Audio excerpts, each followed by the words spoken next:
बात सपाट में हम बात सियासत की करेंगे, बताएंगे तेज प्रताप क्या अब कांग्रेस के हो गए, क्या तेज प्रताप का साथ कांग्रेस के हाथ के साथ हो गया है और कांग्रेस के लिए क्या तेज प्रताप अब प्रचार करेंगे आरजेडी का साथ छोड़कर।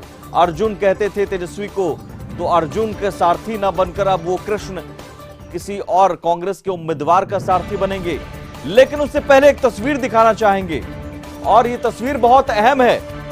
तस्वीर इसलिए भी अहम है क्योंकि हम सभी शहर में जाते हैं, सड़क किनारे स्ट्रीट फूड का लुत्फ उठाते हैं, सड़क किनारे गोलगप्पा चाट खाते हैं। सोचिए उसी दौरान आपके ऊपर बिजली का तार गुजर रहा है और वो बिजली का तार अचानक गिर जाए और अचानक मौत से सामना हो जाए।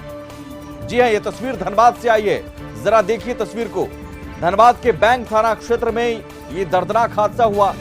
बैंक मोड़ उर्मिला टावर के पास गोलगप्पा खा रहे 3 लोगों पर 11,000 बिजली का तार अचानक गिर पड़ा। देखिए कैसे अचेत होकर वो बिजली का तार गिरने से लोग गिर पड़े। इलाके में सनसनी फैल गई और इस घटना में 3 लोग गंभीर रूप से झुलस गए हैं। पूरी घटना दुकान में लगे सीसीटीवी में कैद हो गई। वहीं घटना के बाद स्थानीय दुकानदारों की मदद से घायलों को निजी अस्पताल में भर्ती कराया गया है। घायलों में छोटी बच्ची की हालत बेहद चिंताजनक बताई जा रही है, जिसे धनबाद SNMCH अस्पताल भेजा गया है। वहीं बैंक मोड़ के उर्मिला टावर के पास घटी घटना से व्यवसायियों में बिजली विभाग के खिलाफ आक्रोश देखा जा रहा है और सवाल यही है कि बिजली विभाग की लापरवाही की वजह से अचानक कोई मौत के मुंह में समा जाएगा। आखिर कब तक बिजली विभाग की लापरवाही की वजह से लोग मरते रहेंगे? और ये धनबाद की तस्वीर है, लेकिन ऐसे हालात अमूमन हर शहर में हैं। पटना में, रांची में या आपके शहर में भी हो सकते हैं। कहीं कहीं जर्जर तारों के जंजाल की वजह से लोग मर सकते हैं बिजली विभाग की लापरवाही की वजह से। और तस्वीर बता रही है कि हमारे आपके लिए भी खतरनाक हो सकता है। विभाग की लापरवाही के कारण यहाँ बहुत ही गंभीर घटना हो गई है। उनके जो जर्जर तार थे तो वो तार चालू हालत में गिर गए, एक बच्ची के ऊपर और एक उसकी माँ के ऊपर में। तो वो बच्ची तो पूर्ण रूप से गंभीर है अवस्था में, अभी PMCH में भर्ती है और उसकी माँ पाटलिपुत्र नर्सिंग होम में भर्ती है, वो थोड़ी ठीक है। साथ में गुपचुप वाला था, उसके ऊपर भी तार गिरा था, तो उसकी भी स्थिति अभी तो थोड़ी सामान्य है। लेकिन बिजली विभाग की बहुत ही लापरवाही है। मैं कहूँगा कि ये सड़क पर वो मौत बांट रहे हैं, उनको इस बारे में देखना चाहिए, संज्ञान लेना चाहिए। संज्ञान लेंगे बिजली विभाग कहता है, लेकिन संज्ञान लेते लेते आदमी मर जाएगा। आखिर कब तक ऐसे जानलेवा जर्जर तारों का शिकार लोग होते रहेंगे और इस तरह के हादसे की नौबत ही क्यों आती है? क्यों ऐसे तारों को बदला नहीं जाता है? इसी पर हमारा सवाल है बिजली विभाग से। और ऐसे जरूरी है कि हर शहर में ऐसे जर्जर तारों के जंजाल से लोगों को मुक्ति मिले, ताकि आप सड़क किनारे कहीं स्ट्रीट फूड का मजा ले रहे हैं, एंजॉय कर रहे हैं अपने परिवार के साथ और आपके ऊपर मौत बनकर तार गिर जाता है। आगे बढ़ते हैं, बात सियासत की, बात तेज प्रताप।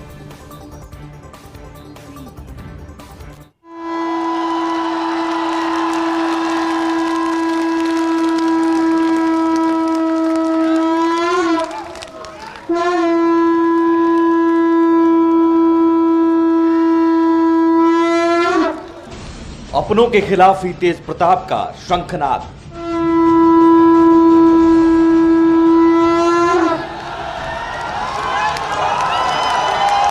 अपने अर्जुन को छोड़ विरोधियों का सारथी बनेंगे तेज प्रताप।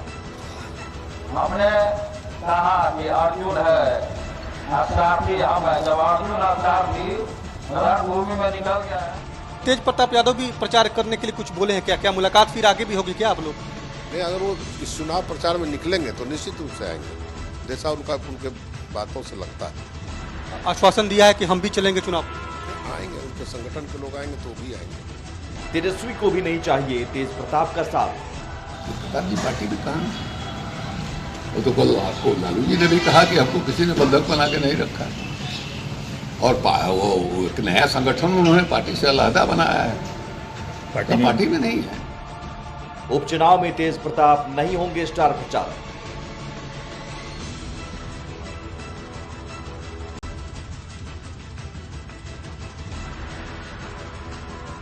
आरजेडी से तेज प्रताप हो गए बाहर। नया संगठन उन्होंने पार्टी से अलहदा बनाया है, पार्टी में नहीं है। लालटेन नहीं थामेंगे लालू के बड़े लाल।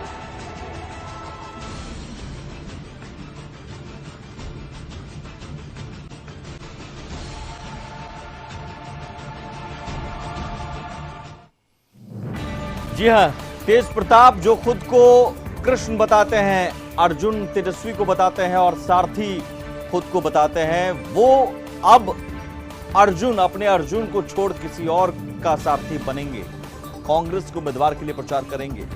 लालटेन नहीं थामेंगे लालू के लाल। जी हां, यह सवाल इसलिए क्योंकि लालटेन वाली पार्टी के नेता ही तेज प्रताप से किनारा करने लगे हैं। पहले जगदानंद सिंह ने कहा था हु इज तेज प्रताप, अब आरजेडी के वरिष्ठ नेता शिवानंद तिवारी ने कह दिया तेज प्रताप तो आरजेडी में है ही नहीं, तो फिर तेज प्रताप है किसके साथ? इस सवाल का जवाब भी तलाशेंगे, लेकिन सुनिए पहले जगदानंद सिंह और शिवानंद तिवारी को। तेज Pratap are not accountable to Tej Pratap, are accountable to Lalu Prasad, ही तो मेरे प्रेसिडेंट। बात को ख्याल करो, तेज प्रताप आपको चाय पिलाता होगा, खिलाता पिलाता होगा, सवाल पर सवाल किए जा रहे हो। कोई हमारे 75 एक माननीय सदस्यों में वो भी माननीय सदस्य, माननीय सदस्य मैं मानता हूँ, लेकिन इसके बाद क्या है पार्टी में हमारे देश अध्यक्ष कह रहे हैं हुई थी तेज प्रताप यादव कौन नहीं, गलत मत बोलिए, मैं कह रहा हूँ मेरे माननीय सदस्य हैं, लेकिन पार्टी के ऑर्गेनाइजेशन में पार्टी में कहा, वो तो कल आपको लालू जी ने भी कहा कि हमको किसी ने बंधक बना के नहीं रखा, और वो एक नया संगठन उन्होंने पार्टी से अलहदा बनाया है, पार्टी में नहीं है। तो अगर तेज प्रताप आरजेडी में नहीं है तेज प्रताप, तो फिर किसके साथ है? जवाब है कांग्रेस। जी हां, लालू प्रसाद के बड़े लाल तेज प्रताप यादव राज्य में 2 सीटों के लिए होने वाले विधानसभा उपचुनाव में कांग्रेस के लिए प्रचार करेंगे। सुनने में ये बात जरूर हैरान करती है, लेकिन राजनीति तो संभावनाओं के खेल है, और ऐसा दावा हम नहीं कर रहे हैं। प्रदेश कांग्रेस के कार्यकारी अध्यक्ष अशोक राम ने कशिश न्यूज से बात करने के दौरान किया है। तेज प्रताप के साथ अशोक राम की मुलाकात हुई और उसके बाद उन्होंने यह दावा किया। तो सवाल है कि क्या आपने अर्जुन को छोड़ विरोधी के सारथी बनेंगे तेज प्रताप? पार्टी में कहा, वो तो कल आपको लालू जी ने भी कहा कि हमको किसी ने बंधक बना के नहीं रखा, और वो एक नया संगठन उन्होंने पार्टी से अलहदा बनाया है, पार्टी में नहीं है। आरजेडी के वरिष्ठ नेता और लालू के पुराने सहयोगी शिवानंद तिवारी का यह बड़ा बयान लालू यादव के बड़े लाल तेज प्रताप यादव के लिए है। शिवानंद तिवारी के मुताबिक तेज प्रताप आरजेडी में नहीं, तेज प्रताप खुद ही निष्कासित हो चुके हैं। पार्टी में कहा, वो तो कल आपको लालू जी ने भी कहा कि हमको किसी ने बंधक बना के नहीं रखा, और वो एक नया संगठन उन्होंने पार्टी से अलहदा बनाया है, पार्टी में नहीं है। सवाल है कि क्या आरजेडी से तेज प्रताप बाहर हो गए? लालटेन नहीं थामेंगे लालू के बड़े लाल। तेजस्वी को भी नहीं चाहिए तेज प्रताप का साथ। इन सवालों का औपचारिक तौर पर तो जवाब आरजेडी की तरफ से नहीं आया है, लेकिन इन सवालों का जवाब इस चिट्ठी में छिपा है। यह चिट्ठी आरजेडी की तरफ से निर्वाचन आयोग को लिखी गई है, जिसमें उपचुनाव की 2 सीटों पर प्रचार के लिए स्टार प्रचारकों के नाम है। इन स्टार प्रचारकों की लिस्ट में तेज प्रताप यादव के नाम कहीं भी नहीं है। आरजेडी ने 20 स्टार प्रचारकों के नाम दिए हैं। इनमें पहले नंबर पर लालू यादव, दूसरे नंबर पर तेजस्वी यादव।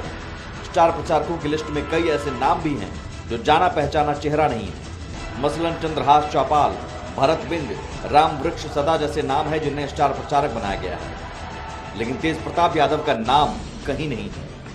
साफ है तेज प्रताप यादव की पार्टी में अब कोई जगह नहीं बची। पहले आरजेडी के छात्र संगठन से तेज प्रताप के समर्थकों को निकाला गया, और अब आरजेडी से ही तेज प्रताप बाहर हो गए। तेज प्रताप यादव के बाहर किए जाने को लेकर शिवानंद तिवारी के बयान के अगले ही दिन तेज प्रताप यादव ने कांग्रेस के नेता डॉक्टर अशोक राम से मुलाकात की। डॉक्टर अशोक राम के बेटे अतिरिक्त कुमार कुशेश्वर स्थान से कांग्रेस के उम्मीदवार हैं। डॉक्टर अशोक राम पिछली बार कुशेश्वर स्थान से चुनाव लड़े और हारे थे। वहीं आरजेडी ने कुशेश्वर स्थान से गणेश भारती को प्रत्याशी बनाया है। तेज प्रताप के अशोक राम से मुलाकात के बाद सवाल है कि क्या तेज प्रताप अब उपचुनाव में आरजेडी के उम्मीदवार के बजाय विरोधियों के साथ खड़े? तेज प्रताप यादव भी प्रचार करने के लिए कुछ बोले हैं क्या? क्या मुलाकात फिर आगे भी होगी क्या आप लोग? नहीं, अगर वो इस चुनाव प्रचार में निकलेंगे तो निश्चित रूप से आएंगे, जैसा उनके बातों से लगता है। आश्वासन दिया है कि हम भी चलेंगे चुनाव। नहीं आएंगे, उनके संगठन के लोग आएंगे तो भी आएंगे। तेज प्रताप लोकसभा चुनाव के दौरान भी अपने उम्मीदवार देकर आरजेडी का गेम बिगाड़ चुके हैं। ऐसे में देखना होगा कि क्या तेज प्रताप की बगावत से उपचुनाव में होने वाले डैमेज को आरजेडी कैसे कंट्रोल कर पाता है। लेकिन इतना तय है कि परिवार की लड़ाई का खामियाजा पार्टी को उठाना पड़ेगा। ब्यूरो रिपोर्ट, कशिश न्यूज। दरअसल सियासत गर्म तब हुई जब तेज प्रताप की अशोक राम से मुलाकात हुई। डॉक्टर अशोक राम जो पिछली बार कुशेश्वर स्थान से लड़े थे, इस बार उनके बेटे अतिरिक्त कुमार उम्मीदवार हैं।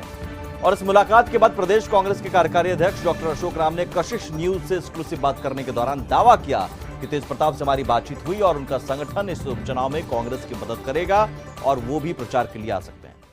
आपको बता दें कि आरजेडी भी इस सीट से चुनाव लड़ रहा है और ऐसे में तेज प्रताप का कांग्रेस के लिए प्रचार करना या फिर उनके संगठन का कांग्रेस को मदद करना निश्चित तौर पर हैरान करने वाला है।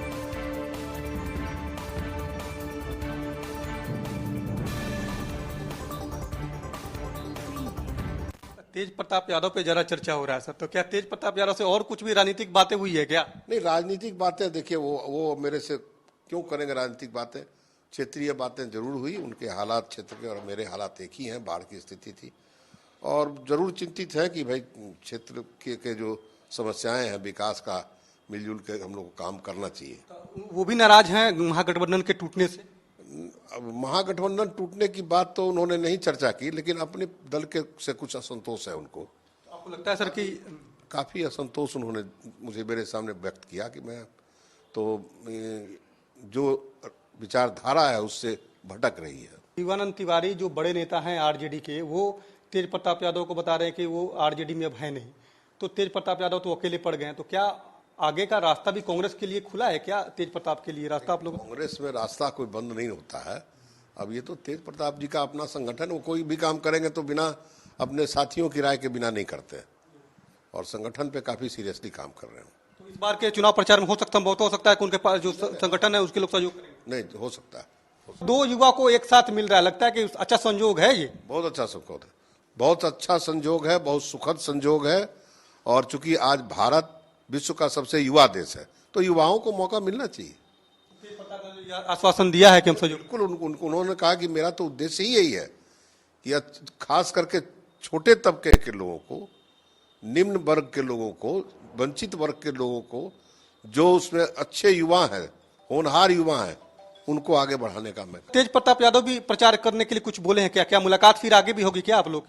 नहीं, अगर वो इस चुनाव प्रचार में निकलेंगे तो निश्चित रूप से आएंगे, जैसा उनके बातों से लगता है। आश्वासन दिया है कि हम भी चलेंगे चुनाव प्रचार? नहीं, आएंगे, उनके संगठन के लोग आएंगे तो भी आएंगे। और सोचिए जरा तस्वीर, लालू यादव, तेजस्वी यादव आरजेडी उम्मीदवार के लिए प्रचार करेंगे और तेज प्रताप कांग्रेस उम्मीदवार के लिए प्रचार करेंगे कुशेश्वर स्थान विधानसभा सीट पर। वो नजारा हैरान करने वाला होगा और कुशेश्वर स्थान विधानसभा सीट पर आरजेडी वर्सेस कांग्रेस तो है ही, तेजस्वी वर्सेस तेज प्रताप भी हो जाएगा और इसका खामियाजा कहीं ना कहीं पार्टी को भुगतना पड़ेगा। लेकिन इसकी शुरुआत कैसे हुई? दरअसल तेज प्रताप और तेजस्वी के बीच शहमात का खेल तो लोकसभा चुनाव के दौरान भी सामने आया था, जब उम्मीदवार तब भी तेज प्रताप यादव ने दे दिया था अपना उम्मीदवार आरजेडी के उम्मीदवार से अलग जहानाबाद में। लेकिन इस बार यह खेल कुछ ज्यादा ही गंभीर हो गया। इस खेल की शुरुआत अगस्त महीने से हुई जब तेज प्रताप यादव ने जगदानंद सिंह को हिटलर बता दिया।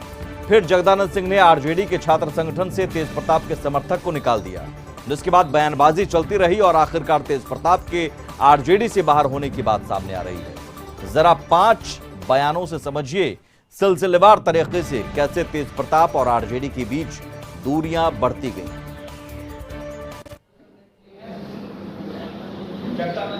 पूरा सिस्टम बना के हिटलर की तरह बोलेंगे सब जगह जा करके। अब पहली बात ये देखिए कि हम पार्टी करने वाले पहले जब आते थे, पहले और जमीन और अभी में जमीन आसमान का फर्क। Who is Tej Pratap? I'm not accountable to Tej Pratap. I'm accountable to Lalu Prasad. He is my president. बात पर ख्याल करो, तेज प्रताप आपको चाय पिलाता होगा, खिलाता पिलाता होगा, सवाल पर सवाल किए जा रहे हो। वो लीजिए हमारे 75 एक माननीय सदस्यों में वो भी माननीय सदस्य है, मैं मानता हूँ। लेकिन इसके बाद क्या है पार्टी में हमारे संजय यादव आकर के कौन हमको रोकने वाला? हम तेजस्वी से जब हम बात कर रहे हैं इस मैटर को, तो संजय यादव हमको आकर के रोकने का काम किया, बीच में इंटरप्ट करने का काम किया और तेजस्वी को लेकर के चला गया है। थोड़ा सा लंबा मत रखो, मिलने नहीं दे रहे हैं, बात करने नहीं दे रहे हैं, इसलिए कहीं कि उत्तर नहीं जाता है ना, बराबर में जाता है। लगता है दोनों भाइयों के बीच आ रहे हैं? नहीं, बीच में आ ही रहे हैं। आप आइए, सवाल पूछिए इनसे।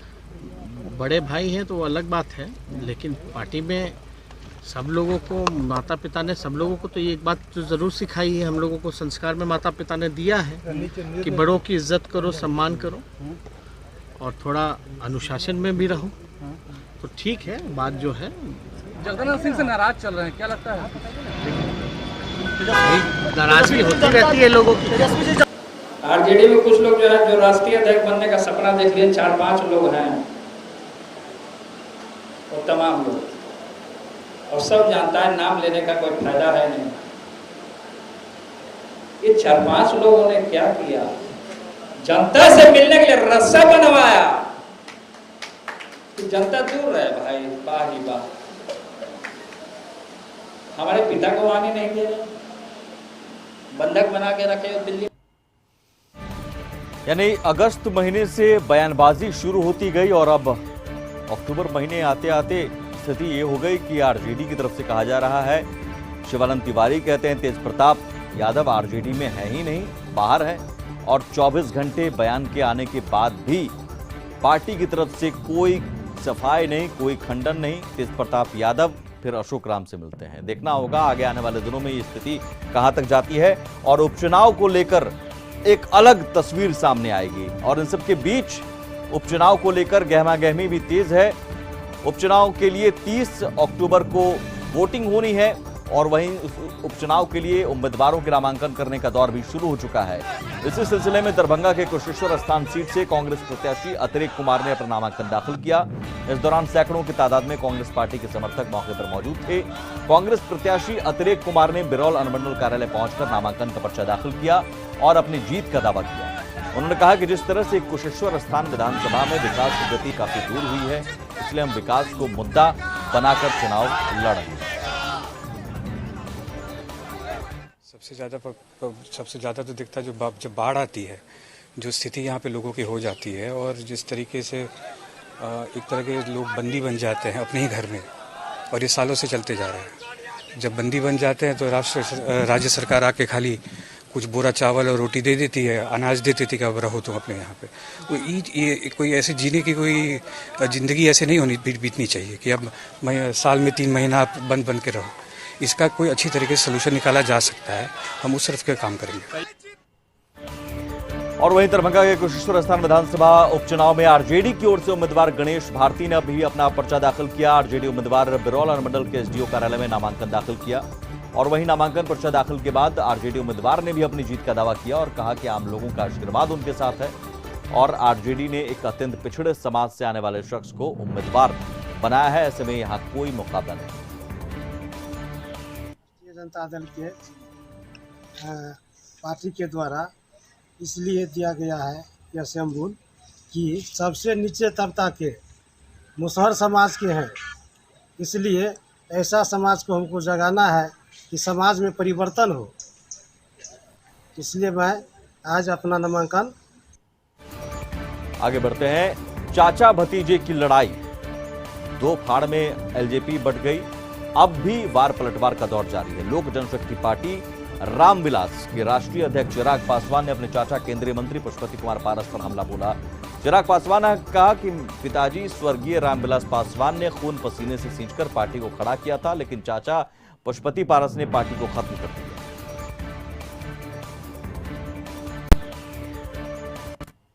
आज किस मुंह से वो जिसको भगवान कहते हैं, किस मुंह से वो उनसे आंख मिला पाएंगे या उनकी तस्वीर पर वो पुष्प चढ़ा पाएंगे?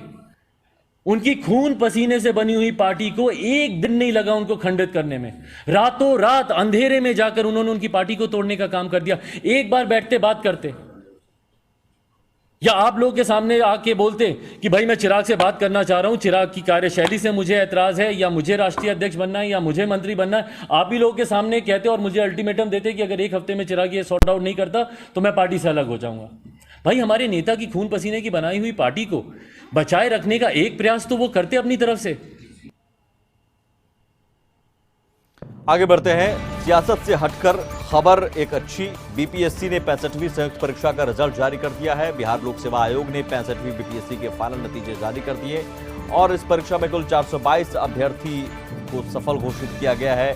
टॉप 10 की लिस्ट में 2 छात्राएं शामिल हैं। वहीं 65वीं बीपीएससी के टॉपर गौरव सिंह बने हैं, जबकि चंदा भारती सेकंड टॉपर बनी हैं। तीसरे टॉपर सुमित कुमार हैं। चौथे नंबर पर अविनाश, 5वें नंबर पर आदित्य श्रीवास्तव टॉपर की लिस्ट में शामिल हैं। 6ठे नंबर पर एस प्रतीक, 7वें पर आदित्य कुमार, 8वें पर अनामिका, 9वें नंबर पर अंकित कुमार और 10वें नंबर पर प्रणव कुमार को जगह मिली है। टॉप 20 से स्थान पाने वाले सफल अभ्यर्थियों में से 6 छात्राएं शामिल है, बाकी 14 छात्रों को सफलता मिली है।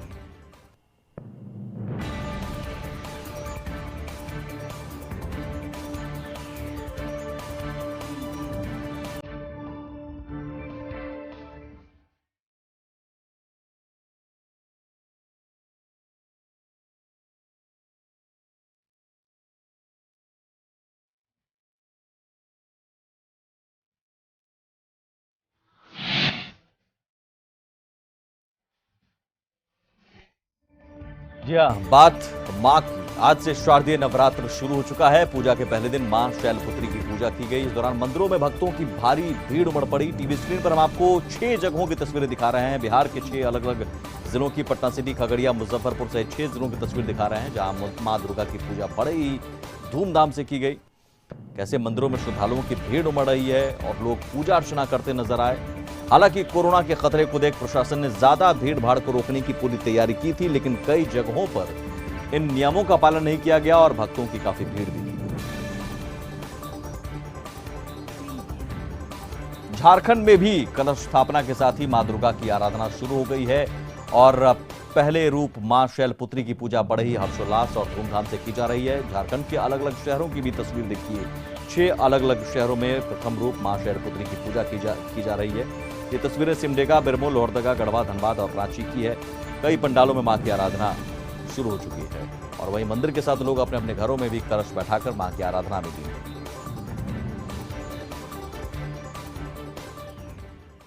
और इसी के साथ आज बात सपाट बस इतना ही। कल फिर होगी मुलाकात बात सपाट में आपसे जुड़ी खबरों के साथ। नमस्कार।